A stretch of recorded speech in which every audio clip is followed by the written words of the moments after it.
जय हिंद। विजय वाला परिवार में आपका फिर से एक बार स्वागत है। आज बहुपद के हम नेक्स्ट लेक्चर को लेकर आए हैं। देखिए हम सब जो है पीछे 27 से 28 तक प्रश्न को देख चुके थे। आज हम 29 नंबर प्रश्न की ओर बढ़ते हैं। क्वेश्चन आपके सामने है कि x square minus 3x minus 4 के एक शून्य निकालना है, यानी x का मान निकालना है। तो जब इसको आप निकालेगा तो आपको जो है घटा के लाना कितना है, 3 है। तो 4 एकम 4 यानी कि घटा के 3 तो आ जाएगा, लेकिन माइनस चाहिए। तो बड़ का माइनस, छोटका में प्लस। तो आप यहाँ पे जो है ना -3 ला सकते हैं। तो इसको आप लिखोगे x square minus 4x plus x और -4। यहाँ से जब कॉमन लोगे तो क्या होगा, यहाँ से x माइनस 4 और यहाँ से +1, कुछ नहीं कॉमन तो एक हो ही सकता है। तो x माइनस 4 आपको तो एक ही शून्य निकालना है। तो स्पष्ट रूप से दिख रहा है कि x बराबर 4 होगा, लेकिन आप इसको सॉल्व करोगे तो क्या नजर आएगा, इधर से कॉमन होने के बाद x माइनस 4 इक्वल टू 0 और x प्लस 4 इक्वल टू 0, यानी माइनस में तो कहाँ आ जाएगा प्लस। एक शून्य का आपके सामने यहाँ दिख रहा है, ठीक है। ऐसा अगला भी शून्य का आपका -1 हो जाएगा, लेकिन आपके बीच जो है केवल एक ही शून्य पूछा जा रहा है मेरे प्यार प्यारे बच्चों, इसलिए आप ऑप्शन नंबर ए को चूज करें, ऑप्शन नंबर बी को चूज करेंगे। चलिए नेक्स्ट प्रश्न पर बढ़ते हैं। नेक्स्ट प्रश्न कह रहा है यदि बहुपद x square plus ax minus b के मूल बराबर है, परंतु किंतु और परंतु में मत फंसिए। इधर देखिए कह रहा है कि मूल बराबर है, तो मूल क्या होता है, अल्फा और बीटा। तो बराबर इसका मतलब क्या है, बीच में आपका बराबर कर देना है। लेकिन यहाँ पे क्या है कि आपका चिन्ह क्या है, विपरीत। विपरीत मतलब क्या होता है, इधर प्लस तो उधर क्या है माइनस। यहाँ क्या हो जाएगा, इसको इधर ले आइए, माइनस में तो क्या आ जाएगा प्लस में, इक्वल टू आपका क्या बच जाएगा 0। आपको पता है इसका फॉर्मूला क्या होता है, -b/a इक्वल टू 0। यहाँ से b का मान निकालेगा तो कहेगा सर जी x square plus bx plus c के अनुसार अभी जब आप निकालोगे यहाँ पे b का मान क्या नजर आ रहा है, कहोगे सर a नजर आ रहा है। a का मान क्या है, कुछ नहीं तो 1 है, इक्वल टू 0, अर्थात a बराबर क्या होगा 0। यानी क्रॉस करेंगे तो 0 गुना 1 क्या होगा 0 हो जाएगा। इन ऑप्शन नंबर क्या हो जाएगा डी। नेक्स्ट प्रश्न पर बढ़ते हैं। नेक्स्ट प्रश्न कह रहा है एक्स स्क्वायर माइनस 2x के शून्य अल्फा और बीटा अल्फा गुने बीटा। देखिए यह आपके यह 5 सीरीज में कई बार यह क्वेश्चन आपको रिपीट हो चुका है और यह मोस्ट इंपोर्टेंट वीवीआई क्वेश्चन है। और आपको ऑब्जेक्टिव में आपको एक प्रश्न निश्चित रूप से देखने को मिलेगा, इसलिए इसको आप अच्छे ढंग से देख लीजिए कि आपको यह इसको देखते ही एग्जामिनेशन में इसको धुआं कर देना है। चलिए तो यहाँ पे जो है कह रहा है अल्फा गुने बीटा, तो वही बीसीपीडी कहानियां है। सी बाई ए होता है, सी बाई ए का मतलब क्या है, सी का मान है कितना, सी का -6 है और ए का मान क्या कुछ नहीं 1 है। अब क्या होगा यहाँ पे -b, यानी 1 से भाग करो कोई फर्क नहीं पड़ने वाला है। ऑप्शन नंबर बी हो जाएगा। चलिए नेक्स्ट प्रश्न की ओर बढ़ते हैं। नेक्स्ट प्रश्न कह रहा है कि बहुत एकदम सरल एकदम प्रश्न आ गया। देखिए क्या कर रहा है कि एक्स स्क्वायर का गुणांक क्या है। गुणांक पहले आप समझ लीजिए मेरे प्यारे बच्चों, यहाँ पे गुणांक आपको समझ लेना कि गुणांक क्या होता है। गुना क्या हुआ, इसको जब अलग देखिए, नाम में ही सारा चीज छिपा है। कहता है कि नाम में क्या रखा है, नाम में ही तो सब चीज रखा है। जो है नाम वाला वही बदनाम है। देखिए तो यहाँ पे शून्य जो है सॉरी गुणांक पूछ रहा है, इसको अलग अलग कीजिएगा। तो गुना प्लस अंक, अर्थात गुना किया हुआ जब अंक होता है ना, वही आपका क्या होता है गुणांक होता है। मैं समझाने के लिए इसको डायरेक्ट शॉर्ट में आपको जो है ना टिक करके निकल जाता, लेकिन आपको समझना है क्योंकि एग्जामिनेशन में जब प्रश्न आते हैं वहां पे तो बच्चे का दिमाग हिल जाता है। आपको हिलना नहीं है, क्वेश्चन को हिला देना है। देखिए एक्स स्क्वायर के पीछे क्या है, कहोगे सर कुछ नहीं है, इसका मतलब क्या है 1 है। 1 के पीछे यानी 1 के पीछे लगा क्या है तो माइनस, अर्थात क्या होगा -1।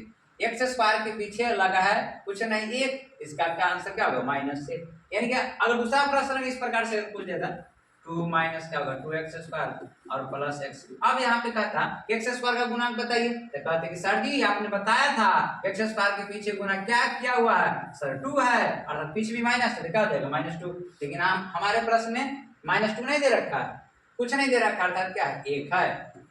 आई mean option number B for ball. चलिए नेक्स्ट, किस द्विघात बहुपद के शून्य का योग। फिर से वही बार एक ही प्रश्न आ रहा है, क्योंकि आपको प्रीवियस के लेक्चर में आपको मैंने बहुत बार इसको बताया है, फिर से वही प्रश्न आ गया। देखिए इतना बार इसको रिवीजन में लाओगे ना बच्चों कि आप एग्जामिनेशन में है ना क्वेश्चन को देखते ही टिक कर दोगे।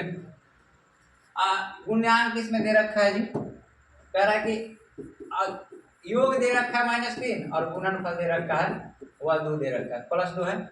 शून्य द्विघात बहुपद निकालने का सूत्र क्या होता है? x² minus alpha plus beta. तो अल्फा प्लस बीटा क्या है? तो -3 × x प्लस अल्फा गुने बीटा। अल्फा गुने बीटा कितना है? 2। यहाँ माइनस माइनस क्या हो जाएगा बच्चों? तो प्लस हो जाएगा। तो ऑप्शन में खोजिए। कहेगा सर जी x² + 3x, यानी कि ऑप्शन नंबर ए, यानी कि ए फॉर बड़ा एप्पल। छोटा एप्पल बच्चों, चलो छोटा एप्पल ही रहने दो। चलो नेक्स्ट प्रश्न की ओर चलते हैं। अब कह रहा है कि इसका भी शून्यक निकालना है, बार बार वही प्रश्न आ रहा है। शून्यक चलिए 2x² + 5x - 12। देखिए अब यहाँ पे ना जब फर्स्ट और लास्ट पद में गुना करोगे तो 24 आएगा। आपको घटा के लाना कितना? आपको घटा के लाना 5। आप इसको इस प्रकार से तोड़ो, इस प्रकार से तो देखो 24 को कई तरीके से तोड़ सकते हो। कहोगे सर 8 3 24 भी होता है, 12 गुना 24 भी होता है, 6 चौके 24 भी होता है, लेकिन आपको पूरा के कौन देगा? नियम क्या होता है कि गुना करे तो अंक आ जाना चाहिए और जोड़ घटा के बीच वाला पद आ जाना चाहिए। तो कहिए सर जी 8 3 24, यानी 8 में से 3 घटाओगे ना 5 आ जाएगा, यानी कि 8 में से 3 घटाओगे तो 5 आ जाएगा। प्लस चाहिए तो आपको कुछ करने की आवश्यकता नहीं, 8 - 3 रख दीजिए। यहाँ पे इसको जब तोड़ोगे तो सर जी 8x और -3x और -12। चलिए कॉमन क्या हो जाएगा? यहाँ से कहिए सर 2x कॉमन होगा, यहाँ से 2 और x कॉमन लीजिए, x प्लस क्या हो जाएगा 4, यहाँ से माइनस कुछ नहीं तो क्या सॉरी 3, यहाँ पे 3 की टेबल में तो 3 कॉमन लेंगे तो x प्लस क्या होगा 3 चौका 12, फिर से कॉमन क्या है x + 4। बाउंड्री किस पार, अर्थात प्लस और जो और माइनस होता है वो बाउंड्री का काम करता है, याद रखेंगे इस चीज को। क्या हो जाएगा 2x और माइनस क्या होती है। अब अलग अलग करेंगे इसको शून्य निकालने के लिए, बराबर 0। शून्य का मतलब ही होता है 0, ठीक है। अलग अलग कर देंगे, प्लस में तो क्या हो जाएगा माइनस में, और ये आपका क्या जाएगा प्लस में से माइनस में, गुना में तो क्या जाएगा बटा में, यानी आपका x बराबर -4 और 3/2, यानी कि ऑप्शन नंबर आपका बी में। चलिए बी फॉर बेस, जरा हॉर्न तो बढ़ा दो। चलिए नेक्स्ट प्रश्न की ओर। कह रहा है क्या कि समीकरण दे रखा है इसमें, देखिए थोड़ा सा ऊपर करते हैं। कह रहा है कि x बराबर 1 दे रखा है और इसके लिए इस समीकरण इसके लिए भी है और समीकरण इसके लिए भी है। तो कह रहा है कि ये भी कमान निकाल। देखिए जहाँ पे x वहाँ 1 रख दीजिए, उस वाले में इस वाले में रखेंगे कब x² + 1 + a = 0। 1 + a कितना होगा 2 और + a = 0। तो 1 का मान यहाँ से क्या निकलेगा -2। यहाँ से b है तो b के जगह पर रखिए, जहाँ पे b वहाँ पे 1 रखिए, क्योंकि यहाँ पे x का मान क्या दे रखा है 1 दे रखा है। तो कहेगा सर जी यहाँ से रखेंगे हम b का मान और आपका हो जाएगा सॉरी x का मान है ना, x का मान रखेंगे, x का मान 1 है, 1² हो जाएगा, यहाँ पे x का मान 1 है और +3 = 0। तो यहाँ से आपका हो जाएगा, यहाँ से एक का स्क्वायर का कोई वैल्यू नहीं होता, 1 भी और 1 भी कितना 2b, प्लस में 3 आ जाएगा माइनस में, अब गुना तो बटा में। तो आपका b का मान भी निकल गया, 1 का मान भी निकल गया। तो आपको खोज क्या रहा है, कह रहा है कि a b, अर्थात यहाँ पे -2 और b का मान क्या है -3/2। तो 2 से 2 कट जाएगा, माइनस माइनस प्लस अर्थात 3। ऑप्शन नंबर सी में आ जाएगा।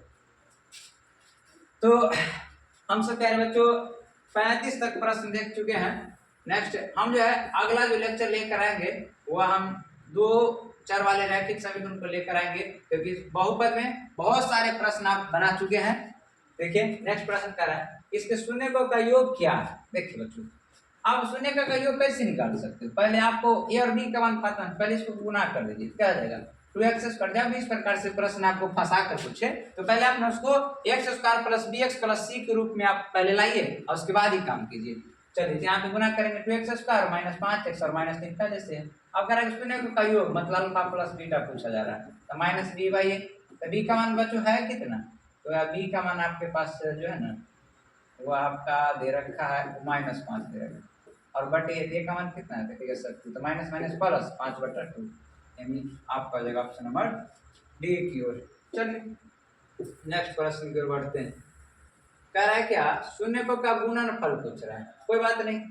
सबसे पहले आपको ना इसको व्यापक रूप में लाना है पड़ेगा आपको, तो गुना कर लीजिए 2 - x² और माइनस माइनस क्या होगा प्लस, इसको आप सजा दीजिए पहले x² और +x और +2 के रूप में। अब शून्य का गुणनफल मतलब अल्फा गुने बीटा क्या होता है c/a, सी का मान सर है कितना, तो कहेगा 2 और ए का मान कितना है, तो -1, अर्थात यहाँ पे -2 निकलने वाला है। तो आपका ऑप्शन नंबर क्या आ जाएगा बी। नेक्स्ट प्रश्न की ओर बढ़ते हैं मेरे प्यारे बच्चों। चलिए 38 की ओर आपका यह आपके बहुपद के लेक्चर का आज द एंड हम कर देंगे और यह आपका लास्ट प्रश्न है। उसके बाद हमसे नए लेक्चर को लेकर आएंगे नए चैप्टर के लिए। अब कह रहा है कि यहाँ से आपका हो गया अल्फा प्लस बीटा का मान निकालना है। अल्फा प्लस बीटा आप जान ही रहे क्या बार बार लिखा जाए, -b/a। तो b का मान है कितना, तो b का मान -3 और a का मान, तो माइनस माइनस क्या होगा, प्लस हो जाएगा। इनका ऑप्शन नंबर आपका ए में हो जाएगा। तो आज जो है हमसे बहुपद के लेक्चर को तो एंड कर लिए हैं। हमसे नेक्स्ट लेक्चर में चलेंगे जो कि आपका 2 4 वाला रैखिक समीकरण होगा। तब तक अपना ख्याल रखिए, पढ़ते रहिए, मस्त रहिए, खुश रहिए।